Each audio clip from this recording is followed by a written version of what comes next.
За тэгэхээр за хүүнүүд бол бодогдоод яваад байгаа юм байна. За өнгөрсөн хугацаанд бол ерөнхийдөө бол бараг 30 орчим сая доллар төлсөн байгаа гэж ойлгохгүй. Саяны та хэдийн хэлсэн тоонуудыг нийлүүлээд үзэхлээр за тэгэхээр нөгөө гүйцэтгэл удаашраад байх тусам тий.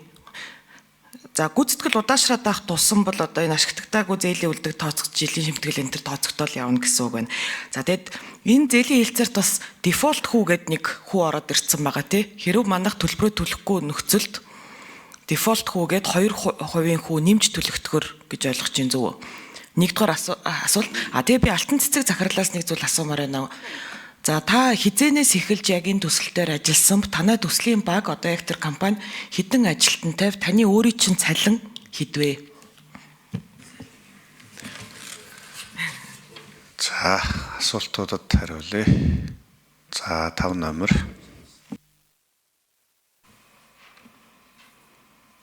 За жаргалан гишүүний асуултанд хариулъя.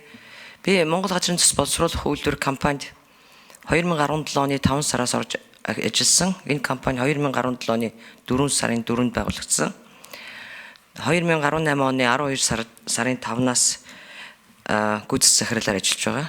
Өмнө Цэрэн Оруу гэж захирал байсан. Техник эдийн засгийн үндэслэл хийж явах үед.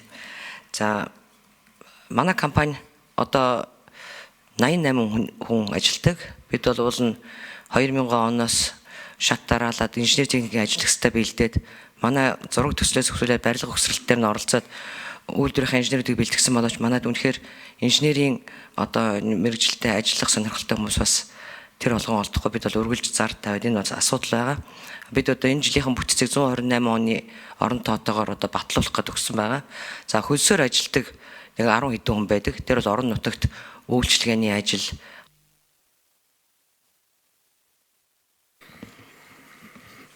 За 7 номер нэмж хариулъя.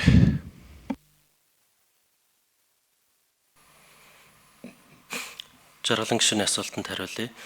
За зээлийн гэрээн дээр бол ийм дефолт хүү буюу хэрвээ бид нар Монгол Улсын засгийн газар гэрээн заасан хугацаанд төлбөрөө төлөөгүй тохиолдолд тооцогдох алдангийн хувь гэсэн үг. Энэ хувь бол 2% байгаа. Гэхдээ манай шинээр одоо байгуулж байгаа энэ зээлийн гэрээнд бол Монгол Улсын засгийн газар нэлээд том хариуцлага хүлээж байгаа хугацаанд төлбөрөө байнга төлөх ёстой.